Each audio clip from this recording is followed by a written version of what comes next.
जो इस परम धर्म का उपासक होता है उसका विश्वास बड़ा अटल होता है।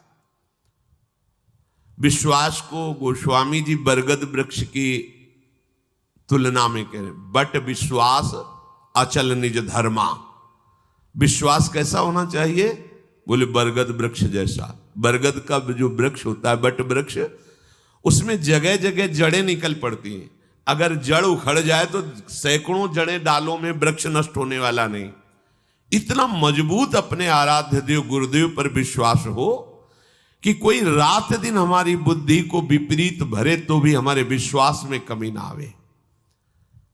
भगवद आश्रित का चमत्कार विश्वास होता है।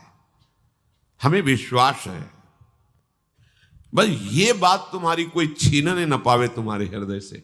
भेजे जाएंगे माया के पार्षद तुम्हारे विश्वास को नष्ट करने के लिए, और जब माया के पार्षद आते हैं तो तुम्हारे सामने दृश्य भी वही रख देते हैं। किसी भी दृश्य को पॉजिटिव और निगेटिव समझाने में 1 मिनट केवल लगता है। उसी को पॉजिटिव रख सकते हो, उसी को निगेटिव कर सकते हो। यह बुद्धि की कला होती है। तो माया जब किसी को भेजती है तो तुम्हारी सकारात्मक सोच और सकारात्मक दृश्य को नकारात्मक सोच और नकारात्मक दृश्य से पुष्ट कर देगी। आपको लगेगा हाँ बात तो सही है, अच्छा ऐसा, हम तो इसको ऐसा समझ रहे थे। नहीं नहीं, तुम गलत समझ रहे थे। और नकारात्मक सोच देने वालों का प्रभाव बहुत जोर का पड़ता है, क्योंकि पीछे हमारा नकारात्मक सोच से ही संबंध रहा है। देखो, हम आप तो जीव कोटि के हैं, जो ईश्वर की लीला में सम्मिलित हुए हैं, उनके ऊपर नकारात्मक सोच का प्रभाव बढ़ जाता है। हृदय में आपका विश्वास दृढ़ होना चाहिए। हमें प्रभु ने स्वीकार कर लिया है, हम प्रभु के हैं, हमारा निश्चित इसी जन्म में कल्याण हो जाएगा। जब नकारात्मक सोच वाले आपको इस विश्वास दिलाने के लिए आवे तो आपको बहुत सावधान हो जाना है। हमारे आपकी क्या बात, भगवत लीला में भी नकारात्मक सोच का प्रभाव पड़ जाता है। माता कैकेयी जी से जब मंथरा जी कहती हैं, तुम्हें पता है कल प्रातः राम को राज्याभिषेक होने वाला है चक्रवर्ती सम्राट पद पर, तो हां बोल तुझे क्या चाहिए मेरे लाडले राम, राजा बनेंगे, आज तू प्राण मांगे तो भी दे दे। आप समझ नहीं रहे। मैं आपके साथ आई हूं मायके से, आपकी प्रियदासी हूं, और सब जगह मैं जाती हूं सुनती हूं। तुम तो महल में रहती हो, तुम्हें पता नहीं। ये षड्यंत्र रचा जा रहा है। कल राम राजा बनेंगे, भरत को बंदी बना के जेल में डाल दिया जाएगा और आपको कौशल्या की दासी होना पड़ेगा। कहीं कुछ नहीं है, कुछ नहीं है। दुष्टा कहीं की, तेरी जबान काट लूंगी दोबारा अगर ऐसा बोली। जैसे दोनों नेत्र अपने को प्यारे होते हैं, ऐसे राम और भरत मेरे नेत्रों की समान। तू कैसी भेद बुद्धि, दोबारा बोली तो जबान काट लेंगी तेरी। थोड़ी देर बाद फिर बोली, को नृप होए हमें कहानी, चेरी छोड़ी न हो बुरानी। कोई राजा बने हमें क्या होगा, हम तो दासी रहेंगी। पर लोगों को क्या है, उनके सुख की बात बताओ तो बुरा लगता है और रोने लगी। कह के अच्छा बैठ, पास बैठ, निजी दासी है, क्या तू कहना चाहती? मैं सही कह रही, तुम्हारा बड़ा अमंगल है, तुम्हारा बड़ा अहित है राम का राज्याभिषेक होने पर। सही बात, महल की बात बता रही हूं, कौशल्या की दासी बनना पड़ेगा तुम्हें। तो फिर क्या कर सकती हो? तुम्हारे पास वरदान है ना, महाराज ने कहा था। हाँ है तो मांग लो ना, यही अवसर है। क्या मांगू? राम को 14 वर्ष का वनवास और भरत को राजगद्दी। आ गई बात समझ में, आ गई समझ में। कहां सुबह महामंगल होने वाला था त्रिभुवन का, भगवान राम राजा बनने वाले थे, और कहां सुबह तापस वेश विशेष उदासी, 14 वर्ष राम नंगे पैर भगवान को वनवास। दशरथ जी का प्राण त्यागना, स्वयं सहित कौशल्या जी का वैधव्य होना, महान कष्टों की वर्षा हो गई। ये नकारात्मक सोच ऐसा नहीं कि तुम्हारी बुद्धि को न बदल दे, बहुत इसमें पावर है, क्योंकि ये सब माया के रचे हुए यंत्र हैं। इसलिए इस परम धर्म के मार्ग में चलने वाले उपासक का विश्वास दृढ़ होना, नहीं कुछ भी हो जाए प्राण समर्पित कर दिया। अब एक बार प्राण समर्पित है, जो होगा देखा जाएगा। राधा राधा राधा, कदम पीछे नहीं हटाना। निष्ठा विश्वास प्रतिपल हमारा बढ़ता रहे। इस मार्ग के उपासक को अपने आराध्य देव में विशिष्ट भाव रखना है। अपने आराध्य देव, जैसे जब हमसे तत्व रूप में पूछा जाएगा तो सर्वत्र मेरे आराध्य देव हैं। यह हमारे आराध्य देव का सगुण निराकार रूप है। सगुण निराकार रूप है। राधा वल्लभ लाल जी ही सबके हृदय में बैठे हैं। सगुण और निराकार सब जगह व्याप्त है। आकार दूसरे हैं पर वो सब जगह व्याप्त है। लेकिन जब भावरूप से पूछा जाएगा तो निकष कुंज ठाढ़े भय भुजा परस्पर अंश श्री राधा वल्लभ मुख कमल निरख नैना। प्रिया लाल गलबहिया दिए खड़े, इसी रूप के हम दीवाने, इसी रूप का हम जूठन पाने वाले, इसी रूप की हम परिचर्या करने वाले। तो अव्यक्त रूप से मेरा प्रभु सर्वत्र विराजमान है, इसमें संशय नहीं। चाहे क्रूर हो, पापी हो, नीच हो, सबके हृदय में मेरा प्रभु विराजमान है। पर जब संगोष्ठी होगी, सेवा होगी, प्रसाद पाएंगे, जयकार करेंगे, तो केवल राधा वल्लभ लाल का नाम जपेंगे तो केवल इनका, कीर्तन करेंगे तो केवल इनका, ध्यान करेंगे तो केवल इनका। अन्य भगवान के रूप, भगवान के नाम, भगवान की बात मंगलमय है, पर मेरी आराधना का स्वरूप अनन्य, मेरे आराध्य रसना कटो। तो अपने आराध्य देव में विशिष्ट भाव, इससे आगे कोई नहीं। ऐसा दृढ़ भाव अपने आराध्य देव से बढ़कर के कभी कहीं भी हमारी श्रद्धा नहीं होनी चाहिए। क्योंकि अगर थोड़ा भी आराध्य देव में लघु भाव हो जाएगा तो आपकी उपासना बाधित हो जाएगी। आराध्य देव में तभी ऐसा विशिष्ट भाव होता है जब गुरु वचनों में रति हो। आराध्य देव के विशिष्ट भाव की प्राप्ति गुरुदेव के वचनों से होती है। गुरु के वचनों में प्रेम और विश्वास होना आराध्य देव में विशिष्ट भाव पैदा करता है। बिना इसके आराध्य देव में विशिष्ट भाव रूपी सिद्धि प्राप्त नहीं होती।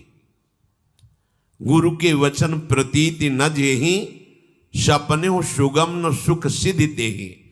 जो गुरु के वचनों में विश्वास नहीं करता उससे स्वप्न में भी न सुख मिलता है, न साधना की सिद्धि होती है। गुरु गदित वचन शिष्य सत्य अति दृढ़ प्रतीति गाढ़ो गयो। गुरु के श्रीमुख से निकले हुए वचन को सत्य मानकर विश्वास पूर्वक, दृढ़ता पूर्वक पकड़ ले तो बस बात बन गई। बड़ा चमत्कार प्रकट हो जाता है। एक बार एक शिष्य जो निरंतर सेवा में गुरु जी की रहते थे, जब ये फसल का समय आता है तो साल भर के लिए अन्न भिक्षा से मांग लाते थे और गुरु की सेवा में रहते। तो भिक्षा मांगने के लिए 10-15 दिन तो लग ही जाते थे। तो कई शिष्यों के साथ वो निकले तो गुरु जी ने कहा, जाओ एक बात कहनी थी, हमारे हृदय में थी, पर ये तुम विचरण करके आ जाओ, भिक्षावृत्ति करके, फिर हम तुम्हें बताएंगे जो आज्ञा। विचरण करके आए तो आश्रम में भीड़ लगी थी। विमान में गुरुदेव का शरीर पधराया जा चुका था। उन्होंने पूछा क्या हो गया? बोले आपके गुरु जी पधार गए। ऐसा नहीं हो सकता। गुरुदेव ने कहा था कि तुम लौट के आओगे तो तुम्हें हम एक बात अपने हृदय की बताएंगे। ऐसा कैसे हो सकता है? उनको तो पधार गए, विमान पे विराजमान गए, प्रणाम किया और कहा गुरुदेव आपने कहा था कि आप भिक्षा करके विचरण करके वापस आओगे तो एक बात बताएंगे। तो सरकार आ गए हैं, बात बताओ। चेतना जागृत हुई और विमान से उठकर बैठ गए और कहा बेटा हम यही कहना चाहते थे कि जैसी तुम्हारी अपार श्रद्धा और विश्वास हमारे ऊपर है ऐसे ही सब संतों पर करो। सब संतों की सेवा हमारा ही स्वरूप मानकर करो, सब संतों के सामने नमन हो, सब संतों पर विश्वास रखो, ये भगवान का स्वरूप है। तो कहा गुरुदेव इसके लिए प्रमाण के लिए आपको कुछ दिन रुकना पड़ेगा। अब हम 1 वर्ष आप जैसी ही संतों की सेवा करेंगे और फिर आप जब कह दोगे कि हाँ ठीक है, फिर आप जैसी इच्छा हो आपको, आप हमें अपने समीप रखो या आप प्रियालाल के समीप जाओ, आप परम स्वतंत्र हैं, पर 1 वर्ष आपको रुकना पड़ेगा इस उपदेश को प्रमाणित करने के लिए। 1 वर्ष और गुरु जी रुके, 1 वर्ष बाद फिर पधारे। ये चमत्कार निष्ठा में प्रकट होता है, गुरु वचन पर प्रतीति।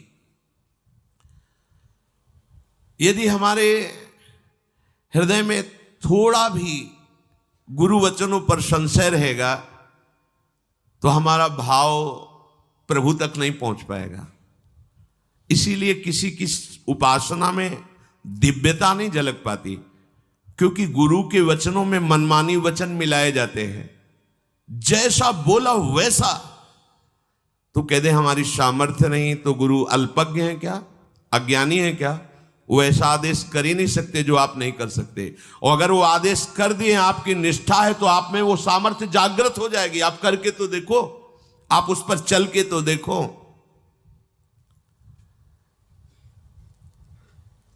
एक आदेश पालन के विषय में उदाहरण आता है। श्री समर्थ स्वामी रामदास जी महाराज अपनी मंडली के साथ एक जंगल में गए तो देखा कुआं भी है, छाया भी है, ठाकुर जी विराजमान किए, बैठ गए। जल लाओ तो जल लाया गया, तो उसमें बहुत से पत्ते झरझर के डाली से गिरे थे, तो दुर्गंध आ गई। उनका इतना सुंदर जल जंगल में है, अगर ये दोष रहित हो जाए तो बहुत से प्राणियों के पीने योग्य हो जाएगा। अच्छा, 20 शिष्य थे। एक बड़ी सी डाल आ रही थी, दूर पेड़ था, डाल आ रही थी ऐसे, और वो ऊपर से पत्ते पुष्प आदि झड़झड़ के कुएं में गिर रहे थे।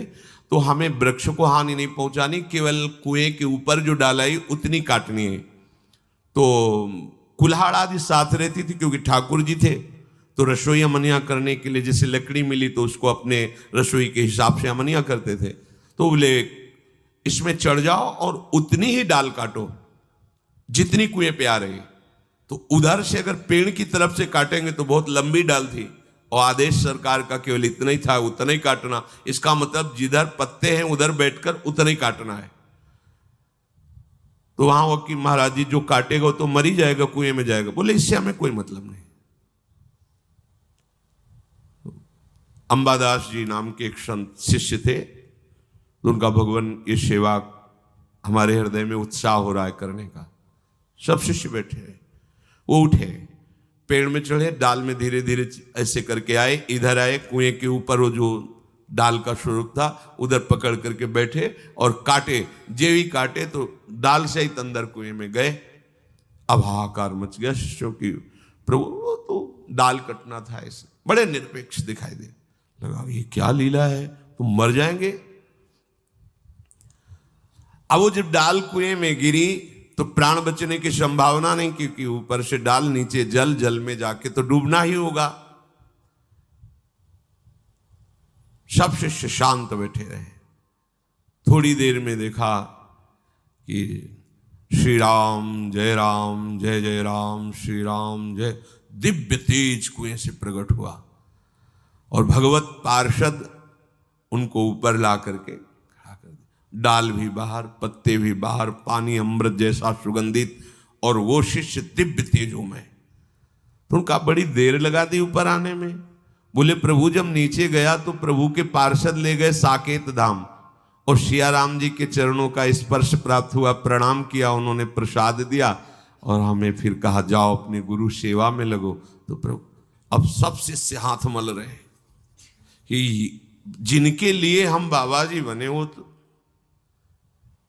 समर्पण, बड़ी से बड़ी कठोर आज्ञा में भी बड़ा रहस्य छुपा हुआ है, बस कोई मान ले तो। सब तरस गए कि सिया राम जपते हैं, एक बार भी झांकी नहीं मिली, चरण छू के आ रहे, कहे गुरु आज्ञा में प्राण समर्पण। गुरु वचनों में रति, ये भगवत आश्रय का चमत्कार, अपने आराध्य देव में विशिष्ट भाव।